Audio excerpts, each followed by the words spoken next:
अस्सलामुअलैकुम, आप देख रहे हैं न्यू एट 5। मैं हूं फरहान शब्बीर। न्यू एट 5 में हम बात करेंगे कुछ आज दिन में हमने देखा कि कोई 12 बजे के करीब जलजले के झटके महसूस किए गए। ये जलजले के झटके 3 सूबों में महसूस किए गए, जिनमें इस्लामाबाद से लेके नूशकी, बेला, बलूचिस्तान की अगर बात की जाए, फिर पंजाब में लाहौर और दीगर शहरों में जलजले के ये झटके महसूस किए गए थे। गो कि उनका दौरानिया उतना ज्यादा नहीं महसूस हुआ, लोग घबरा गए, परेशान हुए, कलमा तैयबा का विर्द करते हुए अपने घरों से बाहर निकल आए। दफातर में मामूलात जो थे वो दरम बरम हुए, हत्ता कि सुप्रीम कोर्ट में भी केस की समाअत के दौरान वक्फा आया और वकला हजरात और जज साहिबान भी हमराह समाज से उठ गए थे। सूरत हाल ये थी, सबने एक दूसरे को परेशान होकर खैर खैरियत के फोन भी किए हर शख्स ने, और जो लोग स्कूलों में बच्चे थे वो भी, उनके वालिदैन परेशान हुए। घरों में जो खवातीन थी उन्होंने अपने मर्द हजरात को दफातर में फोन करके खैरियत एक दूसरे की पता की। लेकिन हमने अमूमन देखा है कि फिर उसके बाद हम सब ने शुक्र अदा किया अल्लाह ताला का कि उसने किसी बड़ी तबाही से हमें बचाया।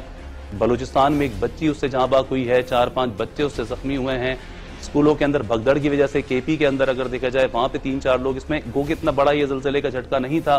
6.2 जो इसका मरकज था वहां पे इसकी शिद्दत थी, और 4.6 के करीब कहा जा रहा है कि लाहौर और उसके आसपास में ये पाकिस्तान में जो है इसके बर्दाश्त किए गए जलजले के झटके। लेकिन हमें सोचना चाहिए कि पाकिस्तान में पहले भी इस तरह की कयामतें कई दफा आई हैं, और उनमें अगर देखा जाए तो बड़ी दिलखराश उनकी दास्तानें जो आज तक मौजूद हैं। अक्टूबर 2005 का मुजफ्फराबाद में और उन इलाकों में आने वाला जलजला, और जिसने 75,000 जानें ली थी। हमें ये सोचना होगा कि क्या हमने कोई खुदा से गारंटी ले रखी है कि इससे ज्यादा के झटके इन शहरों में नहीं आएंगे, और अगर आ गए खुदा न खास्ता तो फिर क्या हमारा जो निज़ाम है, जो हमारा इंफ्रास्ट्रक्चर है, इन हादसात से निपटने के लिए हमारी जो सिटी गवर्नमेंट्स हो गई या हुकूमतें हैं वो किस हद तक तैयार हैं। 2005 अक्टूबर के जलजले में हमने देखा था कि हमारे पास सरिया काटने वाले कटर तक नहीं थे, और कितने लोगों की जानें इमदादी कार्रवाइयों में ताखीर के सबब, वहां पर पहुंचने के सबब, ताखीर होने के सबब गई थी। इसी सूरत हाल पर हम कुछ बात करेंगे कि हमारा ये जो निज़ाम है, क्या हम ऐसे रीजन पर मौजूद हैं जो इस तरह के जलजले के खतरात से दो चार रह सकता है। ये जो कोहे हिंदुकुश रीजन जहां पर आज के जलजले के झटके महसूस किए गए थे, जनवरी ही के अंदर उसमें तकरीबन कोई 17 बार के करीब जलजले के झटके उसी रीजन में महसूस किए गए हैं, और आज का जो था 6.2 शिद्दत जिसकी है वो सबसे ज्यादा था। इसी सूरत हाल पर हम कुछ बात करेंगे। हमारे साथ माहिर अर्जियात मोहम्मद इरफान साहब मौजूद हैं। डॉक्टर साहब अस्सलाम वालेकुम। डॉक्टर इरफान साहब, आप क्या कहेंगे, क्या ये बहुत ज्यादा एक्टिव ये रीजन हुआ है कोहे हिंदुकुश के? इस पूरे जनवरी के ही महीने में 17 बार जो है जलजले की यहाँ पे झटके महसूस किए गए हैं, शिद्दत 3.2 से लेके कोई 6.2 तक, जो कि आज का सबसे ज्यादा करार दिया जा रहा है। बेसिकली सर, ये जो अर्थक्वेक है वो हिंदुकुश रीजन जो है ये हमारा एक्टिव रीजन है, और इसमें सबडक्शन हो रही है इंडियन और यूरेशियन प्लेट की। तो ये है कि इसमें अर्थक्वेक आते रहते हैं, और इसमें ये जो आज वाला अर्थक्वेक है हमारा, ये डीप अर्थक्वेक है, और इसकी जो डेप्थ है वो एनर्जी के रिलीज होने की, वो फोकस इसका जो है वो 191 किलोमीटर है, और जिसकी वजह से ये इसने इतना डिजास्टर क्रिएट नहीं किया। जितना ज्यादा डीप अर्थक्वेक होगा उतना ही ज्यादा वो डिजास्टर कम क्रिएट करेगा। तो जो हमारा, जो मैं आपके बताना चाहूंगा अपने व्यूअर्स को, कि पाकिस्तान जो है ये एक्टिव जोन्स के अंदर है, जिसमें हमने प्रीवियस अगर हिस्ट्री देखें तो बड़े बड़े मेजर अर्थक्वेक्स आए हैं, जिनमें कश्मीर का अर्थक्वेक है जिसने 7.6 मैग्नीट्यूड का अर्थक्वेक जनरेट किया, और कोयटा का अर्थक्वेक 1935 में अगर देखें तो उसने 7.7 मैग्नीट्यूड का अर्थक्वेक जनरेट किया। उन अर्थक्वेक और इस अर्थक्वेक में डिफरेंस ये है कि ये अर्थक्वेक जो है ये डीप अर्थक्वेक आया है, जिसकी वजह से डिस्ट्रक्शन बड़ी कम हुई है। बल्कि डॉक्टर साहब, गालिबन जो मुझे याद आ रहा है, पिछले साल जो लाहौर वगैरह में भी जलजले के झटके महसूस किए गए तो उसकी भी शिद्दत ज्यादा थी, लेकिन गहराई चूंकि ज्यादा थी तो हम बच गए थे उस वक्त भी। बिल्कुल, इसी वजह से, क्योंकि वो भी को हिंदुकुश रीजन से ही अर्थक्वेक जनरेट ज्यादा थी, जिसकी वजह से डिस्ट्रक्शन बहुत कम हुई। और अगर आप ये प्रीवियस हमारे अर्थक्वेक देखें, कश्मीर का देखें, तो इसकी जो डेप्थ है वो 15 किलोमीटर थी, जिसकी वजह से उसने बहुत ज्यादा डिजास्टर क्रिएट किया। तो हमारे ये जो पाकिस्तान का रीजन है ये एक्टिव जोन्स के अंदर आता है, और जो अर्थक्वेक है ये एक रिकरेंस फिनोमिना है। ये जो अर्जियात की अगर साइंस में देखा जाए तो ये 70 ईयर के बाद ये अर्थक्वेक रिपीट होता है। जो अर्थ है वो अपनी एनर्जी रिलीज करती है, तो इस लिहाज से हमें चाहिए कि हम अपनी बिल्डिंग्स और अपने जो बिल्डिंग है या बड़े बड़े प्रोजेक्ट्स हैं या हम अपना घर भी कंस्ट्रक्ट करते हैं तो हम उसे उस लिहाज से डिजाइन करें कि अगर ये अर्थक्वेक आता है तो ये इस जो इतना जो शेकिंग है ग्राउंड की उसको बियर कर सके। और ये जो डॉक्टर साहब क्या किसी भी वक्त, जिस तरह आपने भी कहा कि हम एक एक्टिव रीजन में रह रहे हैं, जल्जलों के लिहाज से ये हसास और मुतासरा, इसको हम जमीन कह सकते हैं, तो आपको लगता है कि और ये जो एक हम खुश हो जाते हैं या मुतमईन हो जाते हैं, हम शुक्र अदा करते हैं कि ठीक है ये तो 4.6 का था, 5 से ऊपर नहीं था, किसी भी वक्त इस बात का इम्कान रहता है कि किसी भी वक्त कोई बड़ी शिद्दत का भी हो सकता है झटका? बिल्कुल बिल्कुल, आपने आप ये रिसेंटली आप देख लें जो अक्टूबर 2005 में जो कश्मीर का अर्थक्वेक आया था, ये एक बड़ा इवेंट था और मैंने आपको बताया कि ये वो हिंदू कश्मीर रीजन की जो डेप्थ है वो 191 किलोमीटर थी और उसकी डेप्थ 15 किलोमीटर थी। तो हमें हर वक्त तैयार रहना चाहिए पाकिस्तान के अंदर कि हम किसी भी वक्त बड़ी जो है इस सिचुएशन को फील कर सकते हैं और हमारी गवर्नमेंट को चाहिए कि हम प्रिकॉशनरी मेजरमेंट उस तरह के लें और लोगों को जब भी बिल्डिंग डिजाइन करें उनको स्ट्रिक्ट करें कि वो इन जो हमारे बिल्डिंग कोड्स हैं उन्हें फॉलो किया जाए। और ये सबसे बड़ी बात ये है कि अवाम को इसका शऊर दिया जाए कि आप जब भी अपनी बिल्डिंग कंस्ट्रक्ट करें तो आप प्रिकॉशनरी मेजरमेंट्स क्या लें। आपने जापान का आपको मैं बताऊं कि जापान के अंदर बड़े बड़े मेजर अर्थक्वेक आते रहते हैं, वीकली आते रहते हैं, बट उन्होंने अपनी आवाम को शऊर क्रिएट किया है जिसकी वजह से उन्होंने बिल्डिंग्स अपनी बड़ी अच्छे तरीके से डिजाइन की हैं जिसकी वजह से उधर डिजास्टर बड़े कम हो। ठीक, बहुत शुक्रिया आपका। डॉक्टर मोहम्मद इरफान साहब हमारे साथ मौजूद थे। कुछ इसी हवाले से जिस तरह हम बात भी कर रहे हैं कि हम तैयार कितनी हद तक हैं और फिर हमने ये देखा है कि जब कोई ऐसा सानिया कोई वाकया रूनुमा होता है तो हमारे यहाँ एक तरफ तो जहां हम हुकूमतों को कोसते हुए नजर आते हैं, हुकूमत इसे अल्लाह का तरफ से कि जी कुदरत की तरफ से हुआ है, इसको इंसान रोक नहीं सकता, और एक और बात भी शुरू हो जाती है कि यह हम पर अजाब नाजिल हुआ है। इसमें कोई शक नहीं कि इस तरह की आफात समावी को भी खुदा ने कुरान करीम में अजाब करार दिया है, लेकिन क्या उसकी तैयारी ना करना वो ज्यादा अजाबनाक सूरत हाल नहीं है? इस पर भी हम बात करेंगे। मारूफ मजहबी दानिश्वर जनाब अमानत रसूल साहब हमारे साथ मौजूद हैं और तजियाकार लियाकत शाहवानी साहब भी हमारे साथ मौजूद हैं। अमाना साहब, क्या कहेंगे आप? ये एक साइंसी फिनोमिना है, कुदरती मज़ाहिर में से एक है, गो के कई मुकामात पे कुरान करीम ने भी कहा, लेकिन हम शायद उसको इस तरह से समझते हैं कि किसी दिन अल्लाह ताला को एक दिन अचानक गुस्सा आया और फिर उसने जमीन को हिला दिया। क्या ये जो मज़ाहिर फितरत है अमाना साहब, इनको हम तस्खीर की तरफ नहीं बढ़ रहे? हम उतनी मालूम इल्म, इतनी नॉलेज, इतना अपने उस इल्म को इस्तेमाल नहीं कर रहे? क्या ये भी अजाब की शक्लें ही होती हैं और ये फिर इस तरह के हादसात हमें याद दिलाते हैं कि हमें तैयार करना चाहिए अपने आप को? देखिए, हमें इस तरह इस पर गौर करना चाहिए, इस पर सोचना चाहिए कि एक रियासत डोमेन जो है वो अल्लाह सुब्हानहू व तआला की है और एक डोमेन और एक रियासत जो उनसी है जुरिस्डिक्शन वो इंसान की है। अल्लाह सुब्हानहू व तआला ने यानी जो मज़हब की तालीम है, जो दीन की तालीम है, वो ये है कि हमें अपनी जुरिस्डिक्शन में और अपनी सतह पे और अपनी रियासत में और अपने सफ़ीर में आप कह लीजिए कि हमें अपनी फुल तैयारी करनी है। मज़हब इसके बारे में कहीं पर भी आपको ये नहीं कहता कि चूँकि अल्लाह सुब्हानहू व तआला इस कायनात में सबसे बड़ी कुदरत और ताकत रखने वाली ज़ात है और इस कायनात का निज़ाम चलाने वाली है, तो लिहाजा ए इंसान तेरी कोई ज़िम्मेदारी नहीं है, तो अपना आराम से बैठ और खा और पी और अपनी ज़िंदगी गुजार। ऐसा कोई तसव्वुर मज़हब में नहीं है। इंसान को जो अल्लाह सुब्हानहू व तआला ने जितनी अहलियत, जितनी सलाहियत और जितनी ताकत और जितना इल्म दिया है, और इंसान रोज़ बरोज़ अपने इल्म में इजाफा करता चला जा रहा है साइंसी हवाले से, टेक्नोलॉजी के हवाले से, तो इंसान को अपनी रियासत में, अपनी डोमेन में रहकर फुली तैयारी करनी है। अब देखिए, कुरान मजीद ने इस तरफ इशारा भी किया है। मिसाल के तौर पर कुरान ने जब जंग का जिक्र किया, जिहाद का, तो अल्लाह ने यह फरमाया कि तुम अपने आप को तैयार रखो सरहदों पर घोड़े बांधने से, ताकि इससे तुम्हारे दुश्मन भी डरेंगे और अल्लाह के दुश्मन भी डरेंगे। अब आप देखिए कि जंग जौन सा है, एक यूँ समझ लीजिए कि आजमाइश है, एक इम्तिहान है, एक डर है, खौफ है, उसकी तैयारी का हमें हुक्म दिया गया।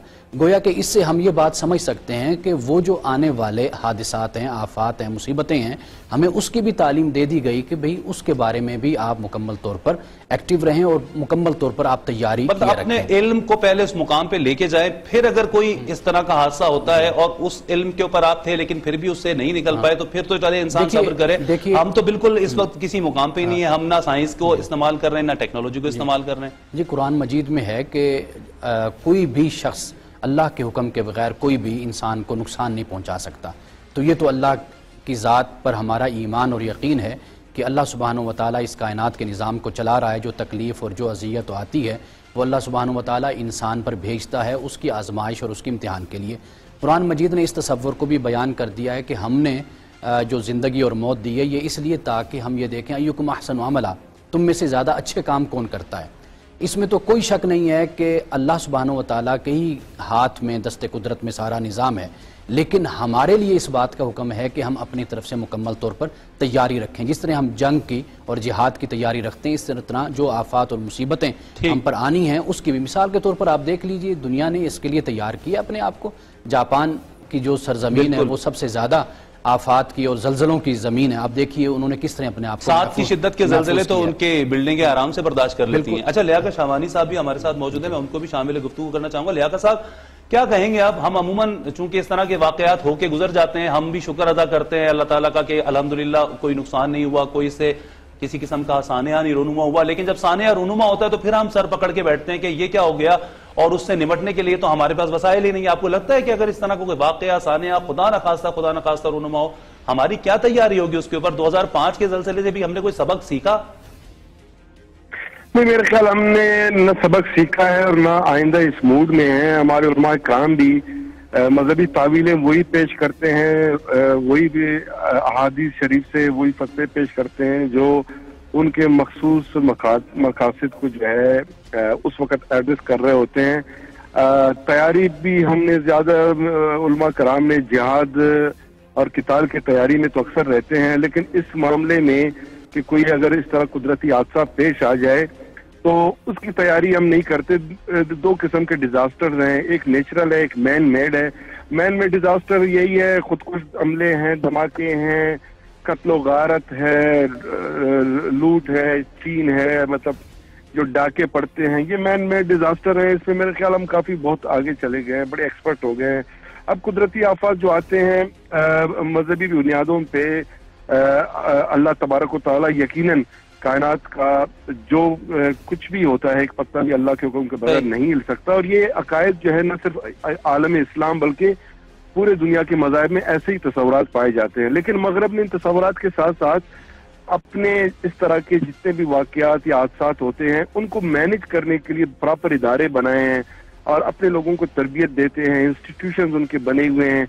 अगर इस तरह कुदरती आफात या जलजले सैलाब वहां आ भी जाते हैं तो उसमें बहुत कम नुकसान होता है। जापान में जिस लेवल का सुनामी आया या जिस स्केल के वहां पर अर्थक्वेक्स आए, खुदा न ख्वास्ता हमारे मुल्क में आ जाए तो मेरे ख्याल आज ही मुल्क की आबादी उसमें जो है ना फना हो जाएगी। 2005 में हमने देखा कि जलजले के दौरान लोग मरते रहे, हमारे पास न कोई डिजास्टर, कोई प्रॉपर मैनेजमेंट थी, कोई हमारे पास इस तरह के कटर मॉडर्न मौजूद नहीं थे कि लोग जो बिल्डिंगों में फंसे हुए थे मलबे तले, वो कटर के साथ उनके सरिया काट के लोगों को निकाला जा सके।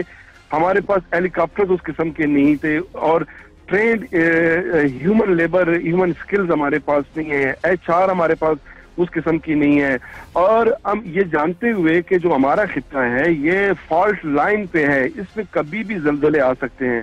1935 के जलजले में कोयटा जो है ना गर्क हो गया था। अब का जो कोयटा है तो 1935 के बाद बनी है। और पाकिस्तान में इस तमाम के बावजूद हम देखते हैं कि इसी इस्लामाबाद में पिछले साल भी आफ्टर शॉक्स आते रहे हैं, ये स्वात में आते रहे हैं, बलूचिस्तान में आते रहे हैं, लेकिन बिल्डिंग्स आप देख लें कि अब भी उसी तरह ही बन रही है। मैं लियाकत साहब मुझे आपको रोक न्यूज़ 5 में आपको खुशामदीद कहेंगे। कुछ बात कर रहे थे हम, आज जलजले के जो झटके आए उसके बाद कौम ने शुक्र भी अदा किया, कोई नुकसान नहीं हुआ। लेकिन हमें ये क्या सोचना नहीं चाहिए कि अगर ऐसा कोई सानिया, कोई हादसा रूनुमा होता है, हमारे पास उसकी तैयारियां क्या हैं? हमारे पास बड़े बड़े सानियात माजी में गुजर चुके हैं। सैलाब हर साल हमारे यहाँ सैकड़ों लोगों को मुतासर करता है और हर साल हमारी उससे निपटने के लिए कोई तैयार नहीं होती। बल्दिया टाउन की फैक्ट्री में 300 लोग जिंदा जल के मर जाते हैं, लेकिन उसकी दीवार तोड़ने के लिए हैवी मशीनरी हमें नहीं मिलती। कराची के सीवीयू के ऊपर 25 से 30 लोग ईद के दिन जो पिकनिक मनाने गए थे वो डूब के जहां बाग हुए थे, उनको बचाने के लिए हमारे पास कोई निजाम नहीं था। हादसा से बचने के लिए हम किस हद तक तैयार हैं, और क्या ये ठीक है कि हमारी तैयारियां उन हादसा से बचने के लिए तो ना हो, लेकिन बाद में हम वो जिम्मेदारी खुदा के ऊपर डाल दें, उसे खुदा का अज़ाब करार देते हैं। अमानत रसूल साहब से बुलाने का मकसद भी यही था कि हम ये बात भी करेंगे। ब्रिगेडियर गजनफर साहब ने हमें ज्वाइन किया है, जो कि एक्स रह चुके हैं secretary relief and management. Brigadier साहब, मैं आपसे जानना चाहूंगा, आप उस दौर में भी रहे 2005 के बाद, जिस तरह से आपने देखी सूरत हाल कि हमारी तैयारियां क्या थी कि हमारे पास मलबा उठाने से लेके जो सरिया काटे तक के कटर नहीं थे, कितनी अमवात इस वजह से हुई, अस्पताल हमारे यहाँ उस तरह से नहीं। तकरीबन 12 साल गुजर चुके हैं उस बड़े हादसे को। कोई और कौम होगी तो वो उसके बाद पता नहीं कितनी तैयारियां कर चुकी होगी। आपको आज क्या लगता है आज के दिन के, अगर खुदा न खास्ता, क्योंकि इस खदशे को, इस चीज को किसी भी वक्त हम रूल आउट तो नहीं कर सकते, हमने कोई जमानत नहीं ली हुई कि यहाँ पे कभी दोबारा 8 का जलजला नहीं आएगा, अगर आज कुछ ऐसा होता है हम किस हद तक तैयार हैं आपके? बहुत शुक्रिया फरहान। अब जियोलॉजिकल सर्वे अगर पढ़े ना पाकिस्तान के बारे में, और उस पर जब जलजला आया था उसके बाद वो तकरीबन प्रेस में और हर जगह पर रिलीज हुआ था वो स्टडी कि पाकिस्तान जो है ना मुजफ्फराबाद से लेके और आपका गिलगित बल्तिस्तान तक it is lying on a fault line. और फॉल्ट लाइन का मतलब आपको पता है कि नीचे जब टेक्टोनिक प्लेट्स जो होती है वो जब हिलती है, जलजला जब आता है, वो जब शिफ्ट होती हैं तो उसकी वजह से ये तमाम, अब उसमें बड़ी लंबी स्टडी है, लेकिन ये कह दिया गया था कि पाकिस्तान का ये इलाका और इस्लामाबाद सबसे ज़्यादा डेंजरस इलाके में ये एक फॉल्ट लाइन है जिसके ऊपर लोकेटेड है। जब जब जलजला आया था तो उसके ऊपर बड़ी स्टडी हुई। आपको पता है मैं उस जलजले का चूँकि यानी शाहिद भी हूँ, मैं फ़ौज में था और हम मुख्तलिफ जगहों पर ड्यूटीज़ पे थे और हमने ऐसी ऐसी अमवात होती देखी कि अल्लाह माफ़ करे पाकिस्तान में ऐसी कोई दोबारा। लेकिन फरहान बात यह है कि जब हुक्मरानों को शौक़ हो सैलाब के पानी के अंदर बड़े बूट पहन के फ़ोटो खिंचाने का, जब उनको शौक़ हो गिरी हुई बिल्डिंग के ऊपर खड़े होकर फ़ोटो खिंचाने का, मुतासिरीन के बाद दौरा करके 2-2 लाख का इनाम कर दिया गया, तो वो कभी ये नहीं चाहेंगे कि वो सॉलिड बिल्डिंग पे या कम पानी के अंदर खड़े होकर उस पानी को रोक लें जो जमा हो रहा है, उस बिल्डिंग को गिरने से रोक लें। अब इसके तो बहुत बहुत लंबा सब्जेक्ट है, लेकिन आप जिस वक्त ये जलज़ला आया था उस वक्त नेशनल डिजास्टर मैनेजमेंट अथॉरिटी को बनाया गया था और उसके अंदर प्रोविंशियल डिजास्टर मैनेजमेंट PDMAs उनको कहते थे, और उसके अंदर वर्ल्ड बैंक भी आ गया था। वर्ल्ड बैंक का लीन था। एक वो रैपिड रिस्पांस फोर्स रेज करना चाहते थे 44 आदमियों की हर प्रोविंस के लिए। उसके ऊपर वो फंड भी कर रहे थे, ट्रेनिंग्स भी प्रोवाइड कर रहे थे, NDMA भी उस पर काम कर रहा था और PDMA जो थी वो भी उस पर काम कर रही। PDMA में बाकायदा एक अथॉरिटी बनाई गई थी। मैं बड़ी इंटरेस्टिंग बात आपको बता रहा हूँ आपके एजुकेशन के लिए और लोगों के एजुकेशन के लिए। और उस पे वर्ल्ड बैंक ने कहा था कि पैसा हम लगाएंगे, उसका सिर्फ लीन ये होगा कि जब दुनिया में कहीं भी अगर कोई खतरात होते हैं तो ये जो फोर्स है इसको वहां भी इस्तेमाल किया जा सकेगा। इवन वो जो कैनाइन ट्रेनिंग थी ना उसके लिए वो सेंटर्स काम, जो आपकी डॉग्स की होती है जो स्मेल करते हैं, उसके लिए वो सेंटर्स कायम करने पर तैयार थे और इस पे प्रोग्रेस हो रही थी। केयर टेकर गवर्नमेंट में पंजाब की प्रोविंशियल डिजास्टर मैनेजमेंट अथॉरिटी का पहला भी कहीं पड़ा होगा किसी डिपार्टमेंट, पहला डिजास्टर रिस्क असेसमेंट जो डॉक्यूमेंट्स है वो पेश किया था। केयर टेकर गवर्नमेंट थी, केयर टेकर चीफ मिनिस्टर था, मैं सेक्रेटरी था और उसमें NDMA के भी लोग आए थे, वर्ल्ड बैंक के भी लोग आए थे, एशियन डेवलपमेंट बैंक के भी लोग। लेकिन उसके बाद बड़ी इंटरेस्टिंग चीज हुआ क्या, जब ये PMLN की गवर्नमेंट आई और शहबाज शरीफ साहब ने टेक ओवर किया, इन्होंने सबसे पहला काम जो किया उस प्रोविंशियल डिजास्टर मैनेजमेंट अथॉरिटी को तोड़ दिया, उसके फंड सारे रिट्रीव कर लिए, उसको जो है उसको वहां से सेक्रेटरी का ओहदा खत्म करके वहां पे DG लगा दिया, उसका लीन जो है वो खत्म कर दिया। नतीजा ये है कि हर साल फ्लड आता है और उस जमाने में जब मैं सेक्रेटरी था तो PTV पे प्रोग्राम होते थे, उसमें चैनल इतने ज्यादा नहीं थे। मैंने उस वक्त अपने प्रोग्रामों में कहा था कि जी आज आप ये प्रोग्राम कर रहे हैं ना, आज से 10 साल पहले भी आप यही, आज 10 साल बाद भी इसी तरह के प्रोग्राम कर रहे हो, क्योंकि गवर्नमेंट की रेजिलियंस नहीं है। होता यह है कि जब जलजला आ गया या ये सैलाब आ गया अब उसकी असेसमेंट होती है, एक प्रोसीजर कि कितना डैमेज हुआ, फिर वो जाता है, फिर वो एक इंजीनियरिंग ब्रांच है पाकिस्तान आर्मी की, वहां पे प्रेजेंटेशंस होती हैं, सारे प्रोविंसेस के लोग आए होते हैं, वहां पे पैसे एलोकेट किए जाते हैं। आप बताइए, वो होती है फ्लड से फाइट करने के लिए, फ्लड को रोकने का इंतजाम आपको नहीं है। हमें क्या होना चाहिए था, आपके बाई लॉज बिल्डिंग बाईलॉज बनाने चाहिए थे हुकूमत को या नहीं बनाने चाहिए, और हैं तो वो इम्प्लीमेंट हो, और हो तो इम्प्लीमेंट होने चाहिए। क्या वो तो यहाँ पे कोई तो दुख की बात है, लेकिन हम एक तरह से रात के ढेर पे बैठे हैं, हम रात के ढेर पे बैठे हैं, और हमारे यहाँ इतनी पुअर लीडरशिप, इतनी गंदी लीडरशिप है, इतनी स्टिंकिंग लीडरशिप है कि वो सिवाय अपने फायदे के, अवाम के फायदे को सोचते नहीं, जिसकी वजह से पाकिस्तान के अवाम को नुकसान होता है, इस रियासत के लोग सफर करते हैं, लेकिन मैं सांस नहीं ले सकते। बिल्कुल सही कह रहे हैं आप। अवाम के हवाले से अमाना साहब फिर वही बात होती है कि जब ऐसे हादसे होते हैं, हमारे यहाँ मुख्तलिफ किस्म की सोचें चूंकि लोगों के जहनों में हम गौर फिक्र नहीं कर पाते, हम सोच नहीं पाते। हमारे यहाँ अमूमन ये फिर कहा जाता है, मैं उससे बिल्कुल इनकारी नहीं हूं, कि चूंकि हम नमाज रोजे की पाबंदी नहीं कर रहे हैं, लिहाजा खुदा ने हमें अपने अजाब का शिकार कर दिया। चूंकि हमारे यहाँ बेहयाई फहाशी बढ़ी है, इसलिए खुदा ने हमें अपने अजाब का शिकार कर दिया। शायद हम सही जानिब रुख नहीं कर पाते, नमाज रोजे की अहमियत से किसी मुसलमान को इनकार नहीं, लेकिन जापान जहां पे सैकड़ों ज़लज़ले आते रहते हैं, वो तो नमाज रोजे को क्या, वो तो खुदा के वजूद से भी इनकारी है। उन माशरों में फिर ये इन आफात से निपटने की इस्तेदाद बढ़ती जा रही है वक्त के साथ साथ, और हमारी कम होती जा रही है वक्त के साथ साथ। देखिए, हमने जब गुफ्तगू का आगाज़ किया था, एक मुकद्दमा हमने कायम कर दिया था। वो मुकद्दमा ये था कि अल्लाह सुब्हानहू व तआला के इख्तियारात हैं, एक डोमेन है, अल्लाह ताला ने इंसान की भी एक डोमेन बनाई है। अब उस डोमेन में, उस रियासत में हम पाबंद हैं अल्लाह सुब्हानहू व तआला के अहकामात के। हम मुस्तकबिल का हाल नहीं जानते, लेकिन हमारे पास अब ज़राए और वसाइल हैं जिसके ज़रिए से हमें पता चल जाता है। अब हमारी जो डोमेन है उसमें हमें हुक्म इस बात का है कि हम आखिरी हद तक उसकी तैयारी करें। अब देखिए कि एक इंसानी माशरे में ज़िम्मेदारियाँ होती हैं, इनफरादी भी होती हैं, इज्तिमाई भी होती हैं, और आज के मॉडर्न दौर में हम हमेशा रियासत की और स्टेट की बात कर रहे हैं। जैसे अभी जी बुज़ुर्ग भी बात फरमा रहे थे, तो रियासत की हम स्टेट की बात करते हैं। देखिए, अगर हम मज़हब को इतना कंफ्यूज कर देते हैं, हम नज़रियात को, मुझे तो ऐसे लगता है कि इसके पीछे भी कोई लॉबी होती है ताकि इस बॉम्ब को डिफ्यूज़ कर जाए बस। बिल्कुल, हाँ, यानी कि लोगों में किसी तरह भी कोई यकजहती, हम आहंगी ना पैदा होने दें, ताकि लोग एक मसले पर फोकस ना कर पाएँ, उनको बिखेर दिया जाए, मुंतशिर कर दिया जाए। ये भी शायद एक पॉलिसी होती है। लेकिन आप देखिए कि वही मजहब हमें इस बात की तालीम देता है। कुरान पाक कहता है कि एक इंसान की ज़िंदगी का ख़त्म होना गोया कि सारी इंसानियत का कत्ल। कुरान इस बात को बयान करता है। एक इंसानी जान की कितनी अहमियत बयान की गई। सैयदना फारूक आज़म कहते हैं, कुत्ता अगर दरियाए फुरात के किनारे भूखा और प्यासा सो गया, कल क़यामत के दिन मुझसे सवाल होगा। ये भी तो मजहब ही बयान कर रहा है ना। तो मजहब को फ़कत एक फ़लसफ़ियाना बहसों में उलझाकर बिल्कुल ही अपने अमल से निकाल देना, तो ये दानिश नहीं है। और हुक्मरानों से उसका सवाल ना करना, जी बिल्कुल, उसकी जिम्मेदारी हम खुदा पे डाल देते हैं कि खुदा ने जो है बस ठीक है, वो ज़ाब आके उससे कैसे निपटा जाएगा। बिल्कुल ऐसे ही है। यानी कि मजहब पर अगर आप ये बहस कर रहे हैं तो मजहब ने जो तालीम दी है उस पर भी तो गुफ्तगू करें ना।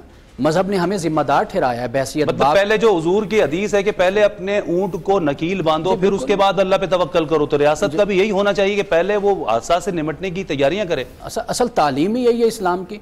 मामला असल ये है कि इस्लाम को बिल्कुल ही अमल के दायरे से निकाल कर और हमारे इज्तिमाई जो मसाइल हैं उनके दायरे से निकाल कर इस्लाम को एक बेअमली और खामखा की जो बहसें हैं उन दायरों में रख दिया गया। सही वजूहात का तयन नहीं होता। गजनफर साहब, आपने जिस तरह बात की, आते ही उन्होंने अथॉरिटी वगैरह जो डिसॉल्व कर दी, लेकिन फिर भी दूसरे इदारे तो मौजूद हैं।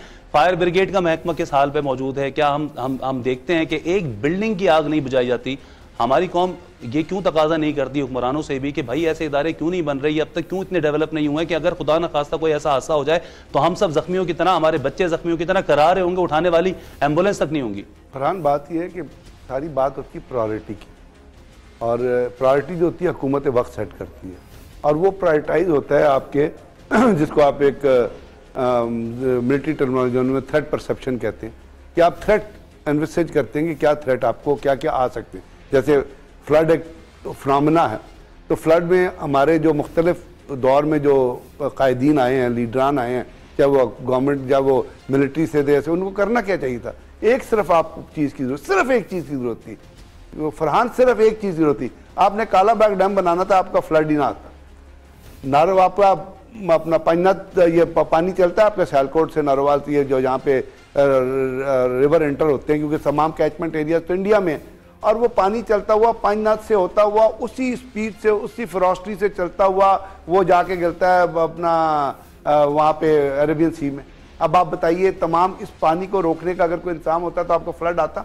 ये जो हर साल पैसे आप फ्लड मिटिगेशन के लिए लगाते हैं, लड़ने के लिए लगा। इस वक्त आप सेक्रेटरी थे, जिस तरह आपने बताया उस इदारे के, तो कोई सिफारिशात मुरतब की गई, कोई जायजा लिया गया कि पूरे, अगर लाहौर की ही बात की जाए बिलखुसूस, एक मेगा सिटी है, 1.25 करोड़ की आबादी है, लोग अब तो प्लाजे भी बन रहे हैं, प्लाजों में रह रहे हैं, तो किन किन कौन कौन से लाहौर में इलाके जो है वो जल्जले के लिहाज से मुतासिर है ज्यादा, वहां पे कंस्ट्रक्शन कैसी होनी चाहिए, क्या ये मौजूद है कोड्स और उनके ऊपर अमल दरामद के लिए भी कोई किया जाता है? देखिए, पहले तो बुनियादी जरूरत थी अथॉरिटी रेज करना और डिजास्टर रिस्क मैनेजमेंट, जिसमें जो मैंने कहा ना, इन्वेस्टिगेट करना कि कहाँ पे किस किस्म का थ्रेट, उसके बाद उसके आगे काम चलना था। लेकिन जब वो शुरू में ही रुक गया तो उसके बाद एक रेस्क्यू 1122 थी, वो भी रेस्क्यू 1122 परवेज इलाही के ज़माने में बनी है और वो बड़ी फाल बॉडी है, वो बड़ी इफेक्टिव बॉडी है। आपको पता है यहाँ पे बहुत सारे लोग सड़कों पे गिर जाते थे, उनकी एम्बुलेंसेज काम करते, उन्होंने अब हैवी मशीनरी मंगाई है। वो हैवी मशीनरी है आइसोलेटेड इंसिडेंट से निपटने के लिए। कहीं आग लग गई, जैसे LDA प्लाजा में जब आग लगी थी उनके पास सीढ़ी नहीं थी, अब उम्मीद है उन्होंने उसको अपग्रेड किया। लेकिन आप जो बात कर रहे हैं ना, आप उस आफात की बात कर रहे हैं जिसका मैग्नीट्यूड पाकिस्तान या शहरों के स्केल पे फैला हुआ होगा। ठीक, वो जो आफत है वो जब आएगी तो फिर लामहला आपके पास और कोई चारा नहीं रह जाएगा, आपने फिर फौज को कॉल करना है और यही उनका डिपेंडेंसी होती है मेरे ख्याल लीडरान की। चलो यार, कोई बंदे शंदे मरेंगे तो मर जाएंगे। मुझे यहाँ पे लेने को कहा जा रहा है, कुछ इसी मौजू को हम सलाम सर भी पहुंचाएंगे, इसी हवाले से बात करेंगे। एक ब्रेक के बाद हमारे साथ रहिए।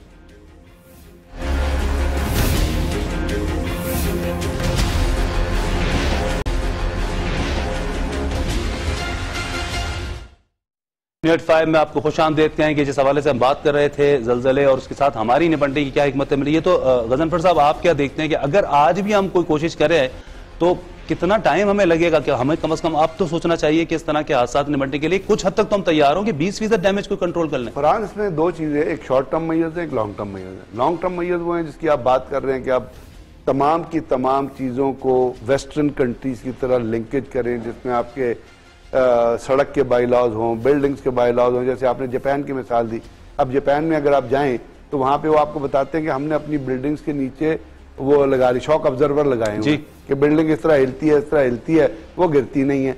तो हमारे यहाँ इन चीज़ों को सोचने के लिए आप गवर्नमेंट को एक बाकायदा पॉलिसी मुरतब करनी पड़ेगी। आज तक तो उस पर सोच कोई नहीं है। कुछ लॉज एग्जिस्ट कर रहे होंगे, उसकी इम्प्लीमेंटेशन नहीं है। अभी सुप्रीम कोर्ट ने जैसे नोटिस लिया हुआ है बहुत सारे शादी हालों का, बहुत सारे अस्पतालों का, जो ऐसी लोकेटेड जगह पर लोकेटेड या पार्किंग की फैसिलिटी नहीं है। लेकिन ये एक लंबे टर्म, शॉर्ट टर्म में आपको चाहिए वो फोर्सेज और वो इक्विपमेंट। यानी जब जल्जला आया था तो फरहान याद रखें, अगर हमारे पास जब हम इमीडिएट मूव करके लोग गए थे तो आपके पास वो जो कटर्स नहीं थे वो काटने के लिए, सड़कें नहीं थी, रजाई नहीं हो सकी, रजाई नहीं थी। फौज ने बहुत हिम्मत की, बहुत मेहनत की और आपकी बहुत सारी फ्लाई तंजीमें थी जिसको आज आप बैन करने का सोचते हैं ना। ये जो प्रोफेसर हाफिज सईद की तंजीम है, इन्होंने बहुत काम किया था उन इलाकों में जो वो हैं। तो बात यह है कि इसमें स्टेजेस में काम करना पड़ेगा। सबसे पहले जैसे आपका मैंने कहा, Pakistan is lying, you must know and you must tell people, Pakistan is lying on a fault line. तो आपको अभी वो गेयर जमा करना पड़ेगा और कुछ लोगों को ट्रेन करना पड़ेगा जो हर शहर में, हर कस्बे में, हर जगह पर मौजूद। चाहे अभी आपके पास 1122 है, उसके बैनर के अंदर आप ट्रेन कर लें, उसके बैनर के अंदर इक्विपमेंट मंगा ले, लेकिन ये इस पे काम करना पड़ेगा।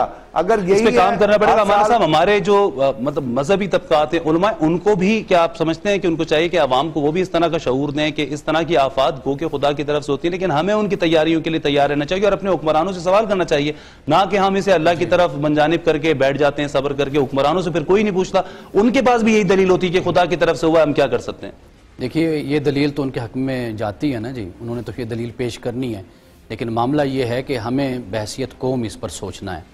आप अलैहिस्सलाम की एक छोटी सी हदीस है कि आप फरमाते हैं कि मोमिन अपने हालात से वाकिफ़ होता है, यानी ज़माने की जो तकाज़े हैं उनसे मोमिन वाकिफ़ होता है।